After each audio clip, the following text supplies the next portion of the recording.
जय हिंद दोस्तों, मैं आपका दोस्त आकाश पुरोहित एक बार फिर से आप सभी का हार्दिक स्वागत वंदन अभिनंदन करता हूं आपके अपने यूट्यूब चैनल विजन स्टडी में। तो दोस्तों, जैसा कि आज आप लोग देख पा रहे होंगे, आज हम कवर करने वाले हैं भारत पर अरबी और तुर्की आक्रमण, और भारत पर पहला मुस्लिम आक्रमणकारी भी ये भी कवर करने वाले हैं। दोस्तों, हम लोग भारत पर मुस्लिम आक्रमण, अगर हम बोलें सीधे शब्दों में, तो भारत पर मुस्लिम आक्रमण आज हम कवर करने वाले हैं। तो दोस्तों चलिए स्टार्ट करते हैं आज के छोटे से मोटिवेशनल थॉट के साथ में।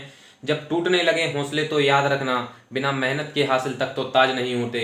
ढूंढ लेना अंधेरों में भी मंजिल, क्योंकि जुगनू रोशनी के मोहताज नहीं हो दोस्तों, जुगनू रोशनी के मोहताज नहीं होते। चलिए स्टार्ट करते हैं आज के इस छोटी से मोटिवेशनल थॉट के साथ में। तो दोस्तों, अगर हम बात करें सबसे पहले, तो भारत पर सबसे पहले अगर जो आक्रमण करने वाले थे, मुस्लिम आक्रमणकारी थे, वो थे दोस्तों, सबसे पहले मुस्लिम आक्रमणकारी थे वो थे अरबी। दोस्तों अगर हम बात करें तो वो थे अरबी।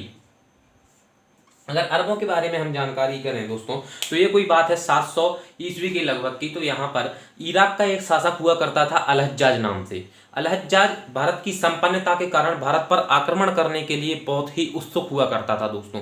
उसको कोई भी कारण नहीं मिल पा रहा था भारत पर आक्रमण करने के लिए, जिसके कारण वह भारत पर आक्रमण नहीं कर पा रहा था। लेकिन दोस्तों इसी समय एक 711 ईस्वी के लगभग एक ऐसी घटना घटी दोस्तों, जिसने पूरे भारत के इतिहास को ही बदल दिया। अगर हम बात करें 711 ईस्वी की, तो 711 ईस्वी में क्या हुआ दोस्तों, यहाँ पर गुजरात के समीप एक बंदरगाह पड़ता है दोस्तों, देवल बंदरगाह।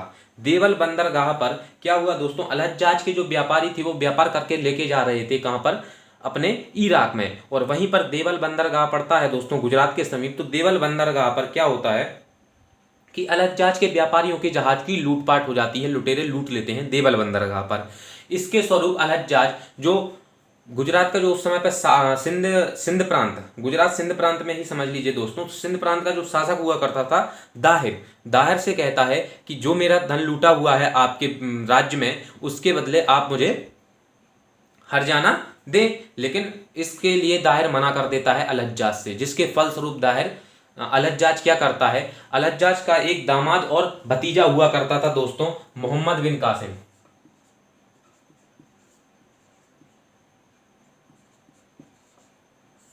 मोहम्मद बिन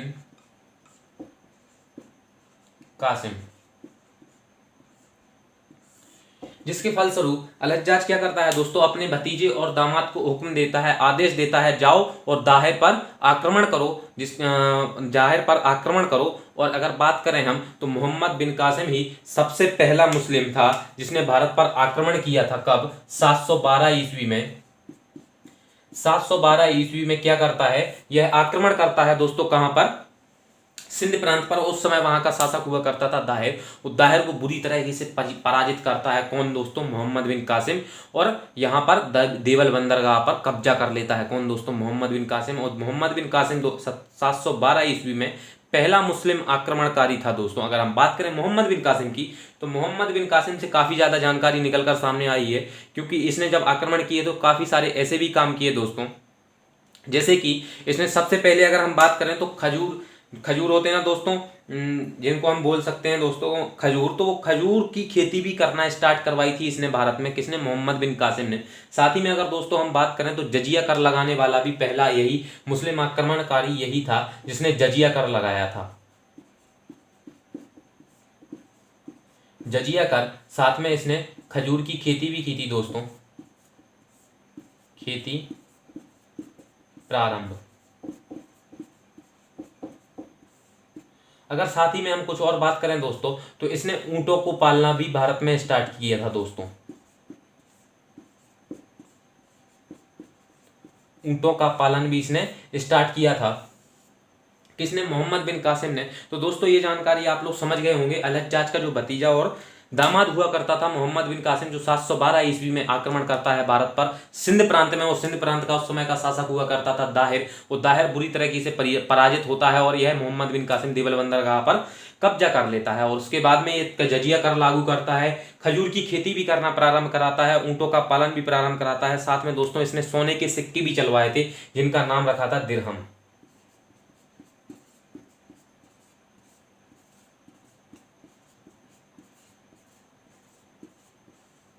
जिनका नाम क्या था दोस्तों? दिरहम।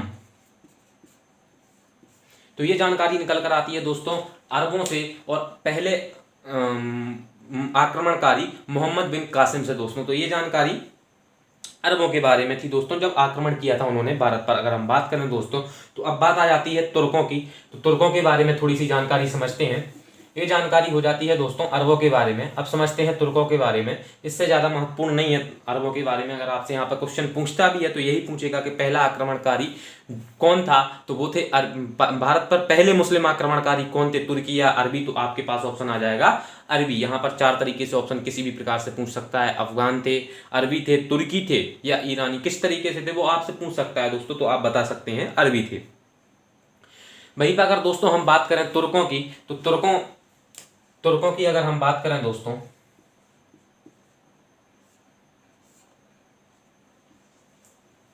अगर हम बात करते हैं दोस्तों तुर्कों की, तो अलप्तगीन नाम का एक तुर्क सरदार था जो अपने स्वतंत्र राज्य की स्थापना करता है, गजनी राज्य की स्थापना करता है दोस्तों अलप्तगीन। और अलप्तगीन का ही एक दामाद और गुलाम हुआ करता था दोस्तों सुबुक्तगीन। अगर हम बात करते हैं अलप्तगीन की,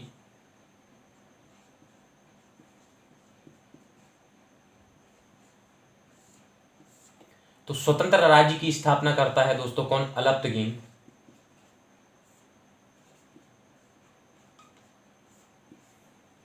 इसी का दामाद और गुलाम हुआ करता था दोस्तों सुबुक्तगीन।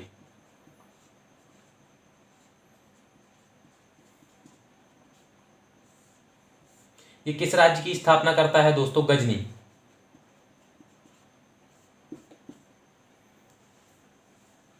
अगर हम बात करें दोस्तों सुबुक्तगीन के बारे में, तो सुबुक्तगीन हुआ करता था अलप्तगीन का दामाद हुआ करता था दोस्तों कौन, सुबुक्तगीन। अगर हम बात करें अलप्तगीन के बारे में, तो 972 ईस्वी के लगभग, 972 ईस्वी के समकाल लगभग ये स्थापना करता है अपने स्वतंत्र राज्य की दोस्तों, और 978 ईस्वी तक शासन करता है। 978 ईस्वी के बाद में इसका लड़का हुआ करता था प्रीतगीन, वो शासन पर आ जाता है। और 978 ईस्वी के बाद में वो शासन करता है इसका लड़का प्रीतगीन। लेकिन सुबुक्तगीन इसका दामाद हुआ करता था, जिसका लड़का हुआ करता था दोस्तों कौन, महमूद गजनवी।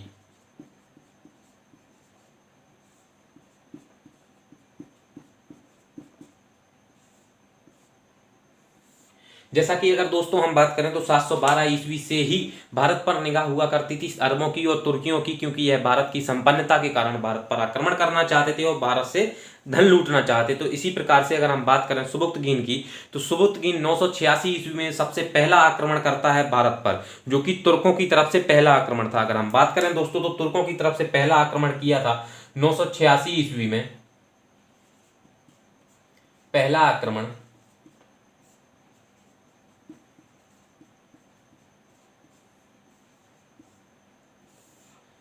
986 ईस्वी में अगर हम बात करते हैं दोस्तों, तो पहला आक्रमण करता है कौन, सुबुक्तगीन करता है दोस्तों पहला आक्रमण। अगर हम बात करते हैं किसके, तुर्कों के बारे में दोस्तों, और किसके खिलाफ करता है दोस्तों, पेशावर का एक राजा हुआ करता था दोस्तों जयपाल।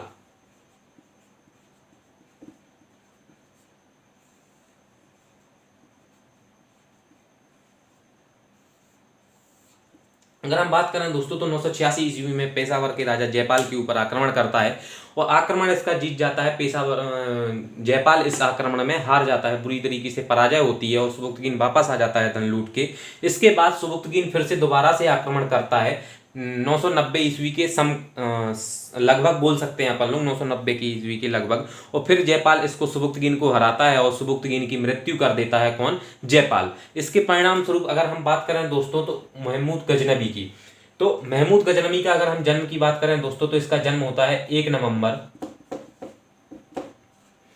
971 ईस्वी में दोस्तों। 971 ईस्वी को इसका जन्म होता है दोस्तों। और अपने पिता के समय में ये कहाँ का, अगर हम अपने ये जब इसके पिताजी शासन में थे, तो उस समय ये कहाँ का शासक हुआ करता था दोस्तों। अगर हम बात करें तो ये खुरासान का शासक हुआ करता था, खुरासान का शासक हुआ करता था अपने पिता के समय में। ये खुरासान का शासक हुआ करता था अपने पिता के समय में। उसके बाद में जैसे ही इसके पिता की मृत्यु हो जाती है दोस्तों, तो ये गजनी का शासक बनता है। वो गजनी के शासक पर गजनी का शासन संभालता है दोस्तों कौन, ये महमूद गजनवी। और प्रीतगीन की मृत्यु भी हो जाती है, तब सुबुक्तगीन शासन संभालने आता है। सुबुक्तगीन जब 986 ईस्वी में शासन संभालता है, तो उस समय ये पेशावर में जयपाल के खिलाफ आक्रमण करता है। वो आक्रमण करने के पश्चात दोस्तों फिर दोबारा से 990 ईस्वी के लगभग आक्रमण करता है और उस समय इसकी मृत्यु हो जाती है सुबुक्तगीन की, तो फिर गजनी का शासन संभालने के लिए आता है महमूद गजनबी खुरासान से। और महमूद गजनबी की अगर हम दोस्तों बात करें तो ये भारत पर इसने टोटल 17 आक्रमण किए। जब महमूद गजनबी गजनी के शासन पर बैठता है तो गजनी के शासन पर यह सुल्तान की पदवी से बैठता है। अगर हम बात करें दोस्तों तो तुर्कों में पहला ऐसा तुर्क शासक था जिसने सुल्तान की पदवी हासिल की थी। पहला तुर्क शासक जिसने सुल्तान की पदवी हासिल की थी तो हम बात करते हैं दोस्तों, वो था सुल्तान महमूद गजनबी। तो ये थोड़ा सा इरेज कर लेते हैं दोस्तों, फिर समझते हैं थोड़ा सा महमूद गजनबी के बारे में संपूर्ण जानकारी, क्योंकि अब अगला अपना जो मुख्य टॉपिक है वो है महमूद गजनबी।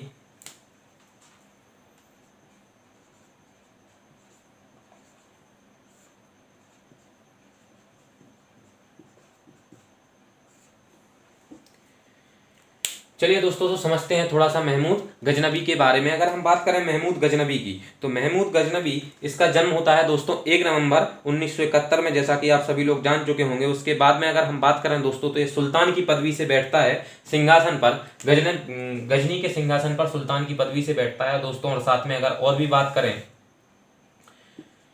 तो ये बगदाद के खलीफा से कुछ पदवी भी हासिल करता है दोस्तों। किससे? बगदाद के खलीफा से।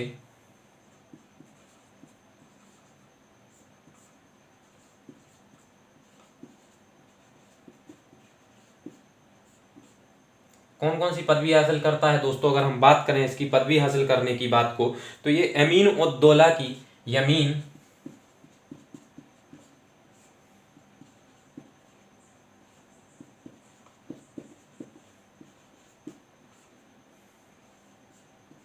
और यमीन अल मिल्ला,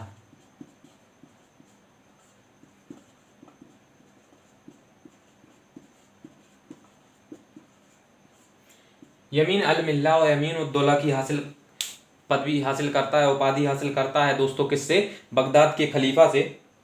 और बगदाद के जो खलीफा हुआ करते थे उनका नाम था दोस्तों अल आदिर बिल्लाह। अल आदिर बिल्लाह हुआ करता था उनका नाम। और इन्हीं से ही ये सुल्तान की पदवी भी हासिल करता है दोस्तों। कौन? महमूद गजनबी। अगर दोस्तों हम बात करें महमूद गजनबी की तो इसने टोटल 17 बार भारत पर आक्रमण किए।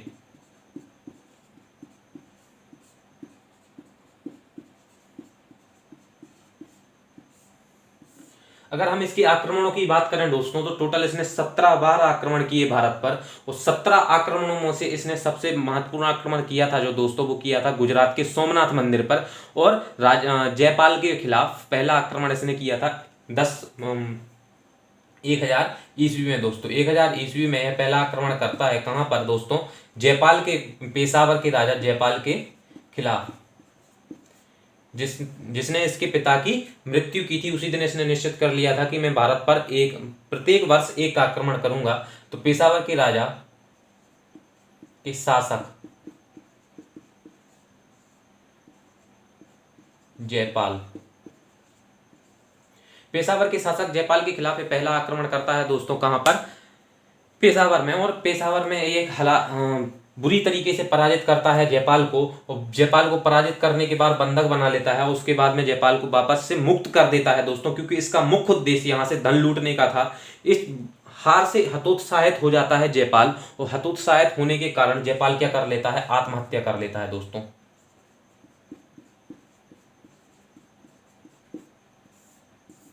जयपाल कर लेता है दोस्तों आत्महत्या, जिसके पश्चात और भी आक्रमण फिर रेगुलर करता रहता है महमूद गजनबी। अगर महमूद गजनबी के आक्रमणों की अगर हम बात की जाए दोस्तों तो इसने सबसे पहले कन्नौज में भी आक्रमण किए काफी सारे। अगर हम बात करें दोस्तों तो इसने 1018 ईस्वी में कन्नौज पर आक्रमण किया। और धनेश्वर मंदिर पर, कन्नौज में, मथुरा में, हर जगह इसने आक्रमण किए दोस्तों। काफी ज्यादा इसके आक्रमण प्रसिद्ध हैं अगर हम बात करें। और दोस्तों अगर हम बात करें तो 1025 ईस्वी में इसका अगला बहुत महत्वपूर्ण आक्रमण है जो दोस्तों 1025 ईस्वी में 1025 ईस्वी में ये आक्रमण करता है गुजरात के सोमनाथ मंदिर पर दोस्तों। गुजरात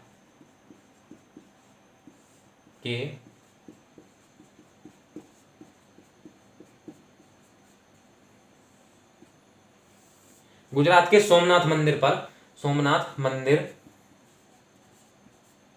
पर, गुजरात के सोमनाथ मंदिर पर आक्रमण करता है दोस्तों ये 1025 ईस्वी में। गुजरात के सोमनाथ मंदिर पर इसका आक्रमण करने का मुख्य उद्देश्य क्या था दोस्तों? क्या हुआ था कि जब ये लगातार आक्रमण कर रहा था उसी समय पर क्या होता है, 1023 ईस्वी में ये आक्रमण करता है भारत पर। उसके पश्चात इसको एक बात समझ में आती है। क्या बात समझ में आती है कि गुजरात में जो सोमनाथ मंदिर है उसके जो ब्राह्मण लोग थे दोस्तों, उन्होंने क्या किया था कि एक कथन कहा था। एक कथन क्या कहा था, जो गुजरात का सोमनाथ मंदिर थी उसकी शिवलिंग थी दोस्तों, तो शिवलिंग क्या थी कि बीच में बिल्कुल ऐसे लटक रही थी उसके चुंबकीय बल के कारण। ना मतलब ऊपर कुछ उसमें रस्सी वस्सी बांधी हुई थी, ना नीचे से कुछ उसका सपोर्ट था, बस ऐसे बीच में लटक रही थी दोस्तों, जिसके कारण क्या था, शिवलिंग थी वो। तो जिसके कारण क्या था कि जो सोमनाथ मंदिर के ब्राह्मण लोग थे उन्होंने ये कहा था, महमूद गजनवी पूरे भारत पर आक्रमण कर ले लेकिन गुजरात के सोमनाथ मंदिर पर ही वो आक्रमण करेगा तो बाबा भोलेनाथ की इतनी शक्ति है कि वो बाबा भोलेनाथ उसको भस्म कर देंगे। ये बात सुनते ही महमूद गजनवी और क्रोधित हो जाता है और अगला आक्रमण वह 1025 ईस्वी में गुजरात के सोमनाथ मंदिर पर करता है, जिसके परिणाम स्वरूप लगभग इसने दोस्तों गुजरात के सोमनाथ मंदिर पर आक्रमण में लगभग 50,000 ब्राह्मणों को बलि चढ़ाया था दोस्तों। अगर हम बात करें इसमें तो गुजरात के सोमनाथ मंदिर में लगभग इसने 50,000 ब्राह्मणों को बलि चढ़ाया था और 20 लाख दीनार, अगर हम बात करें दोस्तों तो 20 लाख दीनार यहां से लूट के ले गया था। कौन? गुजरात के सोमनाथ मंदिर से महमूद गजनवी। अगर हम बात करें दोस्तों तो जब ये गुजरात के सोमनाथ मंदिर से वापस जा रहा था उसी समय क्या हुआ था, शायद आप लोगों को यहाँ नीचे नहीं दिखेगा, ऊपर ले देता हूं, यहां से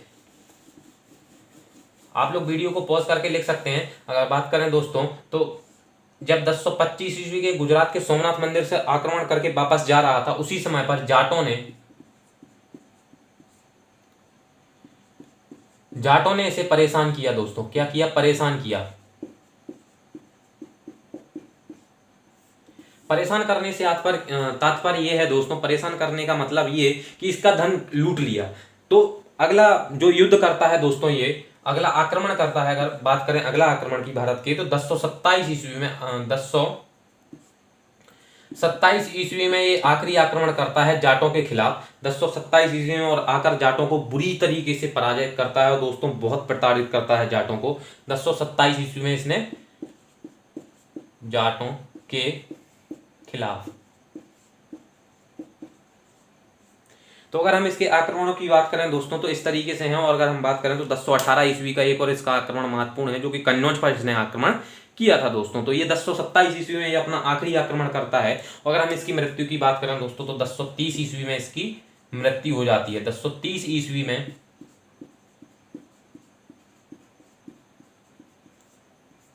1030 ईस्वी में इसकी मृत्यु हो जाती है दोस्तों। तो जैसा कि आप सभी लोग जान चुके होंगे कि इसके आक्रमणों के बारे में अगर दोस्तों हम और भी इसकी बात करें तो इसने भारत में आकर सबसे पहले क्या किया था दोस्तों, तो मूर्ति तोड़ने का काम किया था। मूर्ति भंजक, इसको मूर्ति भंजक भी कहा जाता है दोस्तों, जिसका अर्थ होता है बुट सिकन, जिसको बुट सिकन भी बोलते हैं दोस्तों। तो इसी को महमूद गजनवी को ही बुट सिकन कहा जाता है दोस्तों। अगर हम बात करें दोस्तों तो इसी को कहा जाता है बुट सिकन। अगर हम बात करें दोस्तों तो इसी ने सबसे पहले जिहाद का नारा भी दिया था। महमूद गजनवी ने ही सबसे पहले जिहाद का नारा दिया था दोस्तों। अगर हम बात करें जिहाद की तो जिहाद का अर्थ होता है दोस्तों, जिहाद का अर्थ सिंपल भाषा में अगर बात करें जिहाद के अर्थ की तो जिहाद का अर्थ होता है मुस्लिम धर्म खतरे में है और इसके जो अनुयायी हैं, मतलब जितने भी मुस्लिम लोग हैं जिन्होंने मुस्लिम धर्म को अपनाया हुआ है उनकी भी जान खतरे में है। तो जिहाद का ये अर्थ होता है दोस्तों कि मुस्लिम धर्म की जान अब खतरे में है, अब आप लोग इसे संभालिए। तो जिहाद का अर्थ यही होता है। तो इसने सबसे पहले जिहाद का नारा भी दिया था दोस्तों, किसने? महमूद गजनवी ने। अगर हम बात करें दोस्तों तो जब ये भारत आया था तो काफी सारे इसके दरबारी जो हुआ करते थे, दरबारी लेखक कवि हुआ करते थे, वो भी भारत आए थे, जिनमें अगर हम बात करें तो मुख्य रूप से शामिल है अलबरूनी,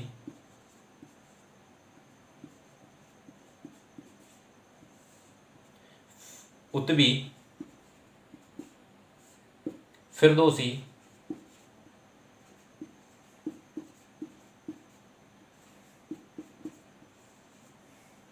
अगर साथियों हम बात करें तो मुख्य रूप से अगर इसमें शामिल हैं अलबरूनी, उत्बी और फिरदौसी। अगर हम बात करें तो अलबरूनी की एक किताब लिखी हुई है दोस्तों, किताब उल हिंद। अलबरूनी की एक किताब है दोस्तों, किताबुल हिंद, जिसको तहकीक ए हिंद भी बोला जाता है, तहकीक ए हिंद। ये किसके द्वारा लिखी गई है दोस्तों? अलबरूनी के द्वारा। और अलबरूनी से ही हमें ये सब जानकारी प्राप्त होती है, किसके बारे में? महमूद गजनवी के बारे में। तो ये अलबरूनी जो इतिहासकार थे, ये साथ आए थे किसके? महमूद गजनवी की। तो ये जानकारी दोस्तों हमें सामने निकल कर आती है महमूद गजनवी के। तो ये आप सभी ने बिल्कुल अच्छे से समझ लिया होगा इसको। चलिए दोस्तों, तो अब अगला हम समझते हैं थोड़ा सा किसके बारे में। अगर हम बात करें दोस्तों, तो इसने एक और मंदिर पर आक्रमण किया था 1006 ईस्वी में। ये महत्वपूर्ण है दोस्तों। 1006 ईस्वी में इसने नगरकोट मंदिर पर आक्रमण किया था।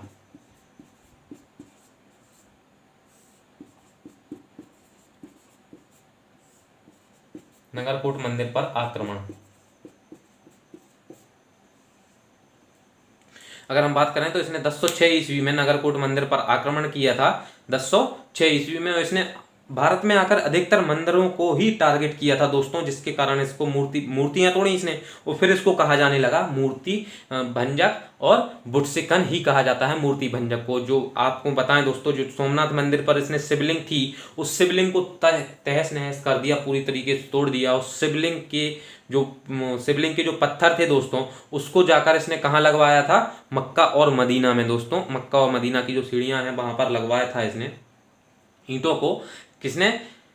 महमूद गजनवी ने। तो ये जानकारी निकल कर आती है दोस्तों महमूद गजनवी के बारे में। अब अगला सेशन हम नेक्स्ट क्लास में देखेंगे दोस्तों मोहम्मद गौरी, क्योंकि अगर इस क्लास में मैंने ये पूरा करवाया तो क्लास बहुत ज़्यादा लंबी हो जाएगी और हमारा फिर क्या होगा दोस्तों कि सब मिक्स हो जाएगा। तो अगला हम थोड़ा सा पढ़ेंगे मोहम्मद गौरी और मुगलों की स्थापना, भारत में मुगलों की स्थापना, और शायद साथ में दिल्ली सल्तनत भी थोड़ा सा हम कवर करेंगे दोस्तों नेक्स्ट क्लास में। आशा करता हूँ आप लोगों को क्लास पसंद आएगी। और अगर क्लास अच्छी लगी हो दोस्तों आपको, तो लाइक शेयर कमेंट में ज़रूर बताएं क्लास कैसी लगी है। और साथ ही में दोस्तों इस क्लास को अधिक से अधिक सब्सक्राइब करें, क्योंकि एक क्लास बनाने में बहुत मेहनत लगती है दोस्तों, आप लोग देख पा रहे होंगे। अगर शायद मैं आपको अभी टाइम बताऊँगा तो टाइम तो अभी बहुत ज़्यादा हो रहा है, रात के बहुत बज रहे हैं, तो वो मायने नहीं रखता कि कितने टाइम पे मैंने वीडियो बनाई, लेकिन आप लोगों तक वीडियो पहुंचाई, ये मायने रखता है दोस्तों। आशा करता हूँ आप लोगों को वीडियो अच्छा लगा होगा। Thank you. जय हिंद।